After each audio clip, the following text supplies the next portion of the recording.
Olá, primeiro ano. Vamos dar início à nossa aula de arte egípcia. Peguem a apostila de vocês. Eu fiz aqui um resumo no contexto geral. Acompanhe aí, faça as anotações. A história, na realidade, do Egito é uma história grande, rodeada aí por uma nuvem negra. Muitos historiadores utilizam isso por ser uma história bastante interessante, certo?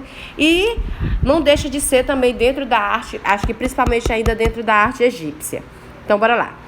As manifestações artísticas da civilização egípcia foram as mais constantes e conservadoras de todas as culturas mantidas por um longo período de tempo.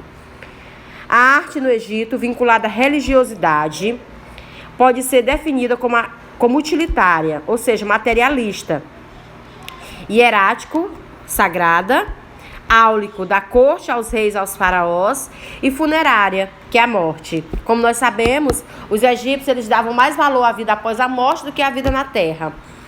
Então, a sua cultura, que faz parte da arte antiga, é dividida em fases: Antigo, Médio e Novo Império.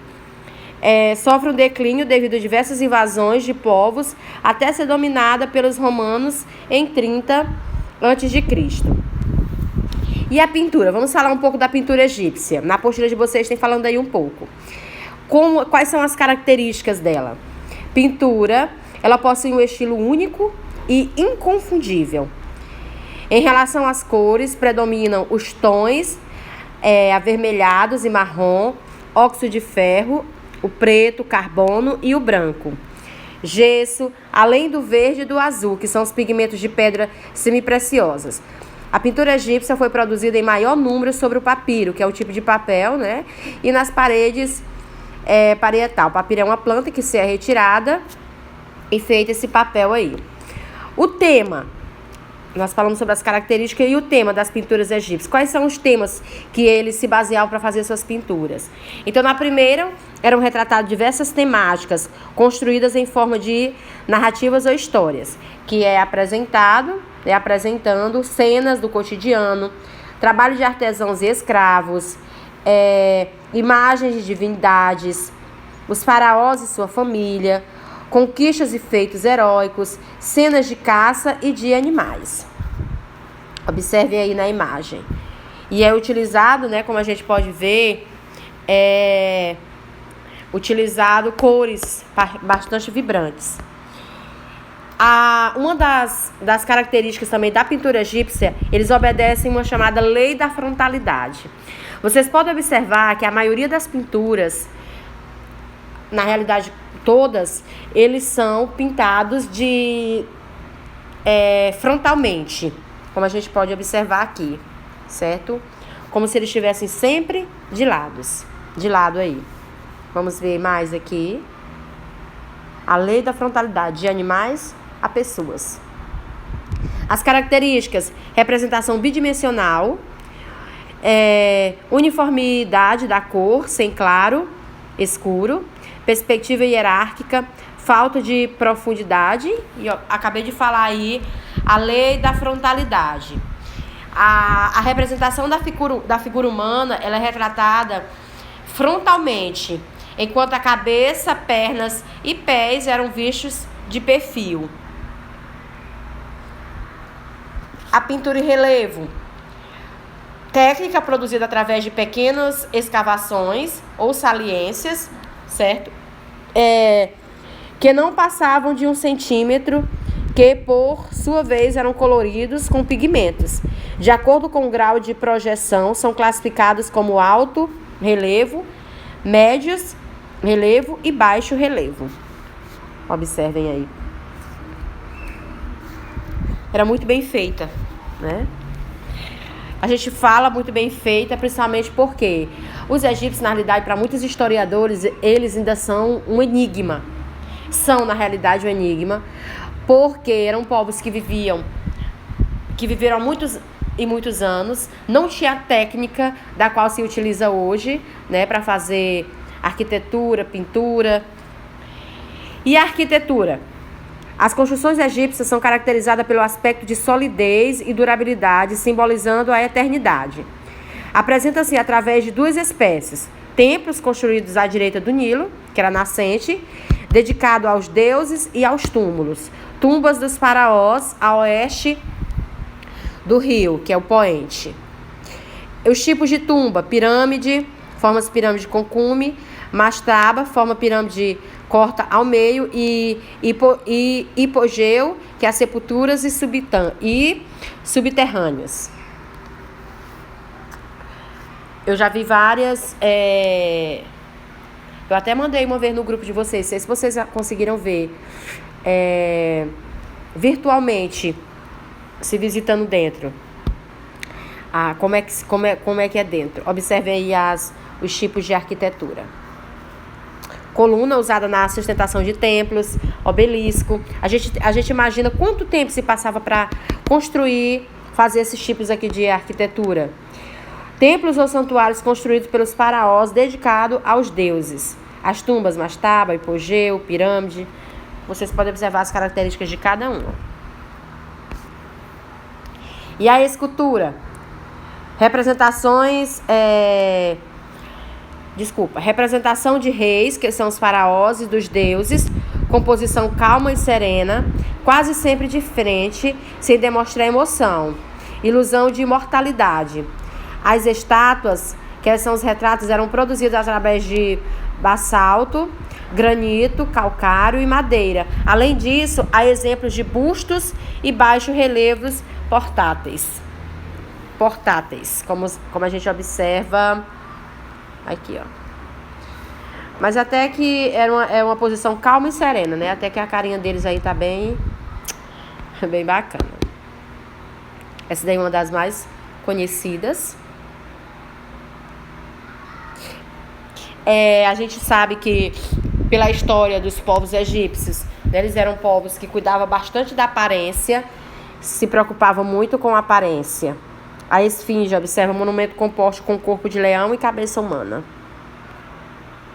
Os objetos, que eram das artes menores, diversos objetos reais, como joias, brincos, colares, pulseiras, braceletes, possuíam temas religiosos, que eram as imagens de deuses ou animais sagrados, fabricados com ouro, prata, lápis, lazuli, pedras semi-preciosas e vidro colorido. Pessoal, eu não sei se eu já falei para vocês, não, porque nós não conseguimos assistir ainda essa aula presencialmente. Mas eu mandei até os videoaulas que foi da aula de história. Existem muitos ladrões de túmulos em busca ainda de túmulos egípcios. Por quê? Quantos e quantos não enricaram? Porque os amuletos eram ouro puro, certo? Que guardavam. E os egípcios, região bastante rica, certo? De ouro, no qual eles valorizavam muito. E os amuletos que se colocavam no corpo, quando enrolavam ele em linhas brancas, depois de morrer, né, depois da morte, que era fazer o embalsamento deles, amuletos mesmo de ouro maciço. Por isso que existem muitos ladrões de tumbas. A questão das múmias, né, que existem várias lendas aí relacionadas às múmias, principalmente por conta disso, porque elas surgiram dentro do período da história em que, por exemplo, muitos historiadores, pesquisadores, no qual pesquisava para estudar sobre esses túmulos, os primeiros a abrirem os túmulos, né, os sarcófagos, morreram por conta do produto que era colocado no corpo, né? E aí se criou essa lenda, né, das múmias, porque muitos pesquisadores morreram quando inalava o cheiro dos produtos que eram colocados, né, no corpo. E aí, de um bom tempo, por isso que surgiram tantas e tantos aí sobre essas questões. A mumificação, credo na vida após a morte. A gente vê os produtos que eram utilizados, pessoal. Por isso que se fala que até hoje eles são vistos em volta de uma nuvem negra, porque ainda são pontos de interrogações para muitos historiadores e para a história. né? A gente observa esse corpo aqui que foi encontrado, quase que intacto, aí a pele seca, mas intacta, né? Assim. O corpo do faraó era desidratado com sal após a retirada das vísceras, que eram colocadas separadamente dentro de recipientes chamadas canopos. De acordo com a religião egípcia, o corpo preservado seria para abrigar a alma do faraó, morto na vida eterna. A múmia era enfaixada com linho e embalsamada no sarcófago, decorado com traços do faraó sepultado em uma tumba. Mas não, a gente sabe que era mais os faraós e as famílias deles que tinham todo esse processo de mumificação que demorava muito tempo, se não me engano. Pessoal, se não me engano, 70 dias parece que era feito esse processo. É até ruim eu falar aqui gravado, que vai ficar gravado, né? Vai que vocês acham mesmo que é 70 dias. Mas, se eu não me engano, é 70 dias que era feito todo o processo de embalsamento do corpo. Como eu falei para vocês, eles consideravam a vida após a morte mais importante do que a vida terrena. Observem aí. Ouro maciço. A escritura era hieroglifo, escritura sagrada, que era constituída com sinais ou caracteres pictóricos, projetando imagens de pássaros, insetos e objetos. A grafia estava dividida em 3 sistemas: hieroglifo, que era sagrada, hierático, que era simples, e demótico, que era popular no uso. O enigma da escrita foi decifrado em 1822 pelo francês Champollion através da pedra de Rosetta. A gente pode observar aí, ó. O papiro, que é o que eu falei lá no começo para vocês, que era a planta utilizada pelos egípcios na fabricação de um tipo de papel artesanal, e é o suporte material utilizado pelos escritas na documentação de ações. Observa como é feito todo o processo, né? Os longos talos são retirados, depois as tiras são arrumadas em camadas, depois, em seguida, eram cobertas com... puxar aqui o zoom, ver se eu consigo. Eram cobertas por um pano e amassadas por um amarelo bem pesado, certo? E depois, finalmente, o produto era retirado do pano e alisado. E aí era feito o papel do qual eles faziam as suas escrituras, certo? As suas escritas.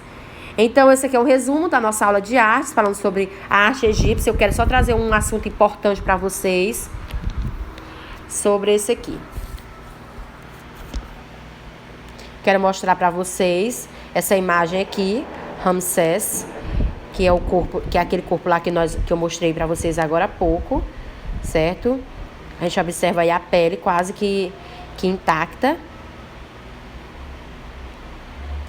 E aí, a gente vai falar aqui um pouco, é uma curiosidade que eu quero que vocês observem aí.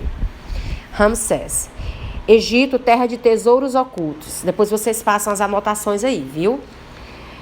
Segredos enterrados e achados espetaculares. Os poderosos faraós deixaram sua marca na história. Desde pirâmides colossais, a face dourada de Tutankhamon. Esse ícone do Egito permanece maiores que a vida até hoje. Mas entre todos eles, um nome se eleva. O rei que ainda hoje é chamado de o maior faraó do Egito. Ele é Ramsés, o Grande. Ramsés II, o Grande. Novas descobertas ampliam nossa visão sobre esse rei extraordinário, guerreiro, intrépido, construtor, amante, pai e Deus. Ele era representado como super-homem. Mas quem era ele? Merecia realmente ser chamado de Ramsés o Grande.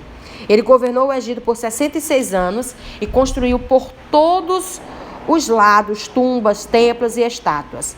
O reinado de Ramsés começou por volta de 1279 a.C.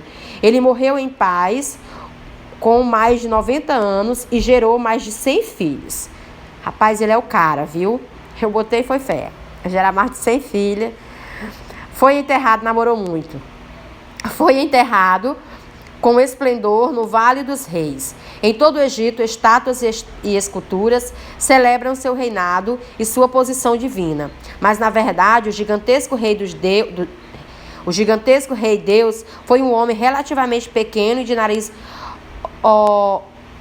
adunco. Análises recentes mostram que tem cicatrizes de batalhas e sofria de artrite. Havia uma grande disparidade entre o homem e a imagem que ele apresentava ao seu povo. Era um corajoso governante ou, como afirmam seus críticos, era um egomaníaco, um mestre da manipulação e da propaganda, principalmente pelas fotos que se representava dele, certo? Quando Ramsés II chegou ao trono, faraós já governavam por quase 2 milênios, as pirâmides já existiam há mais de 1000 anos. Então, existe aí essa contraposição sobre a história dele. Ele herdou um império próspero, que se estendia dos confins do deserto africano até o mar Mediterrâneo e ao Oriente Médio. Era a nação mais poderosa do mundo antigo. Detinha o maior império que os povos antigos conheceram. Era uma riqueza sem precedentes na era de Álvares. Então, pessoal, a gente vê aqui, por exemplo, na história, né, do Egito, que foram povos, né, que foi uma civilização, na realidade, né, uma civilização de povos bastante interessante, que deixou um legado muito grande, certo? Desculpa aí meu certo, eu já observei que eu falo muito certo, mas é mania mesmo minha. Já tentei de toda forma. Então, vou tentar falar não. Então, pessoal, os egípcios, eles viveram além do seu tempo. O que é viver além do seu tempo? Altamente inteligente, mas foram, segundo a Bíblia, eram povos altamente politeístas, que acreditavam na crença de vários deuses. Por exemplo, se você for estudar sobre a história da tatuagem, a gente vê a história da tatuagem dentro da história egípcia, né, que era feita para fazer oferenda a deuses, entendeu? Por isso que tem toda essa questão sobre as tatuagens e tal. Então, essa é a nossa aula. Aproveitem, estudem, leiam a apostila e até a próxima. Tô com saudade, um beijo e até logo.